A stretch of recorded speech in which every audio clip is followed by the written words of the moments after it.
Avez-vous déjà pensé que la souffrance est souvent 2 fois plus grande? D'abord quand nous anticipons un problème, puis quand il se produit réellement. Si nous vous disions qu'il existe un moyen de transformer cette inquiétude en sérénité, le croiriez-vous? Marc Aurèle, le philosophe empereur, a laissé des conseils profonds pour libérer aujourd'hui l'esprit de ce tourment. Ensemble, nous allons découvrir les secrets du stoïcisme pour une vie plus paisible. La plus grave erreur qu'un homme puisse commettre est de vivre dans la peur de la commettre. Parmi les principes fondamentaux du stoïcisme figure la pratique de vivre dans le présent, car la vie doit être une action qui n'est jamais craintive ni pleine de regrets.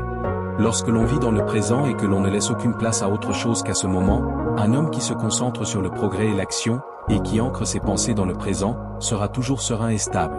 En revanche, celui qui se laisse aller aux soucis en sera toujours tourmenté. Celui qui souffre dans l'attente souffre inutilement avant que ce ne soit nécessaire. Cela signifie souffrir 2 fois, une fois avant que le problème n'apparaisse, et une autre lorsqu'il se produit réellement, parce qu'il souffre pour un problème qui ne s'est pas encore produit et qui peut ne jamais se produire. Même si quelque chose arrive, cela remplit votre esprit de pensées négatives et opaques. Le présent vous détourne de votre responsabilité.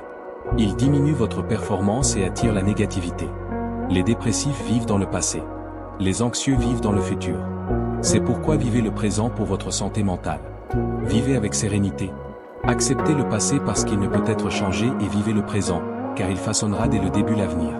Le stoïcisme nous offre des conseils sans pareil pour mener une vie calme, paisible et sans soucis négatifs. Si vous vous inquiétez pour des événements extérieurs à votre propre vie, ce ne sont pas eux qui vous dérangent, mais le jugement que vous portez à leur sujet, et effacer ce jugement dépendra uniquement de vous, disait Marc Aurèle.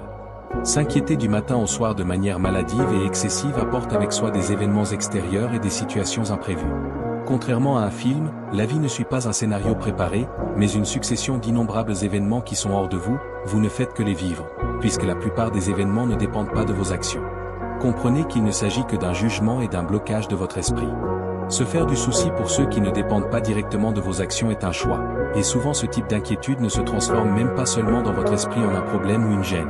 C'est donc à vous de décider si vous vous inquiétez ou non. Le stoïcisme enseigne que les soucis naissent de nos réactions émotionnelles, c'est pourquoi l'exercice de la maîtrise de soi est essentiel pour éviter les inquiétudes. Nous devons apprendre à gérer nos émotions et nos pensées. Les êtres humains sont émotionnels et ne peuvent éviter de ressentir des émotions comme la tristesse, la colère ou la rage. Ces émotions seront toujours présentes en nous. Votre devoir en tant qu'individu est de les contrôler et de décider qu'elles ne vous affectent pas, en devenant un esprit d'acier. Un type d'inquiétude de plus en plus courant conduit à la dépression et à l'anxiété, et une grande partie est due à notre habitude de nous inquiéter excessivement, en plus de concentrer l'attention sur quelque chose d'incertain et peut-être d'irréel. L'esprit est surchargé, et plus on essaie de gérer ce qui tourmente, plus la peur devient grande et réelle. Prenez vos tourments avec plus de prudence. Faites face à vos incertitudes, car votre vie vous a besoin dans le présent le plus tôt possible. Tout le reste est une distraction et une perte de temps précieux. Comme déjà mentionné, si vous devez souffrir, vous souffrirez, c'est inévitable. L'inquiétude est une activité mentale inutile, comme le disait Épictète. Dans la plupart des activités que nous réalisons, presque 90 personnes au total ont un objectif, sauf l'inquiétude, qui n'existe pas dans le monde matériel mais dans notre esprit. C'est pourquoi les inquiétudes seront toujours inutiles et gaspilleront notre bien le plus précieux, le temps. Ce qui fait souffrir l'homme est ce qui arrive réellement, et jamais l'idée que vos inquiétudes se dissoudront. La nature de toutes vos inquiétudes est en dehors de vous. Si vous devez souffrir, vous souffrirez au final. Pourquoi donc donner de l'importance à l'inévitable? Cela ne provoque que plus de souffrance que l'inquiétude elle-même. Des moments précieux ne se répéteront pas. Ce moment ne se répétera pas. Laissez cela déterminer ce que vous dites et pensez, car vous vous rappellerez ainsi le sens de la vie et le garderez à l'esprit, en acceptant que le jour où nous mourrons tous, nous ne nous inquiéterons plus pour l'apparition de choses triviales et que la fugacité naît d'un excès de pensée et donc d'une origine élaborée par l'esprit. La plupart des inquiétudes ne sont rien d'autre qu'une peur infondée. N'oubliez jamais que vous avez tout le pouvoir de ne pas vous laisser dominer par elle. Dans son livre Méditation, Marc Aurèle, le philosophe stoïcien et empereur, propose des principes profonds pour libérer l'esprit des soucis et mener une vie plus paisible. Grâce à la philosophie stoïcienne, il est serein et nous guide à gérer les inquiétudes de manière réfléchie et sage. Si tu veux, je peux aussi te faire une version plus fluide ou plus courte, mais seulement si tu me le demandes. Voici 3 principes stoïciens dérivés de ces réflexions qui vous aideront à surmonter les soucis de l'esprit. Acceptation de la nature de la vie. Marc Aurèle nous rappelle que la vie est pleine de défis, d'incertitudes et de changements inévitables, et c'est cette incertitude qui rend la vie si belle. Lorsque nous acceptons cette réalité et évitons les soucis inutiles, cela nous encourage à reconnaître que beaucoup de choses échappent à notre contrôle et que l'adversité est une partie essentielle de l'existence humaine.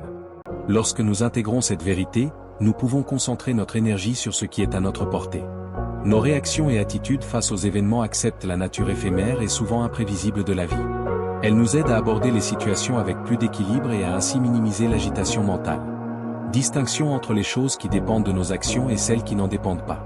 Marc Aurèle souligne l'importance de distinguer ce que nous contrôlons directement et ce que nous ne contrôlons pas. Il indique que la plupart des soucis apparaissent lorsque nous confondons ces deux domaines.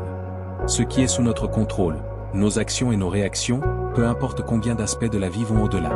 En concentrant nos efforts sur ce que nous pouvons influencer et en acceptant humblement ce que nous ne pouvons pas influencer, nous pouvons éviter une souffrance inutile et vivre plus sereinement. Lorsque nous comprenons clairement cette distinction, nous ne nous accrochons pas trop aux résultats que nous ne pouvons pas influencer entre nos mains.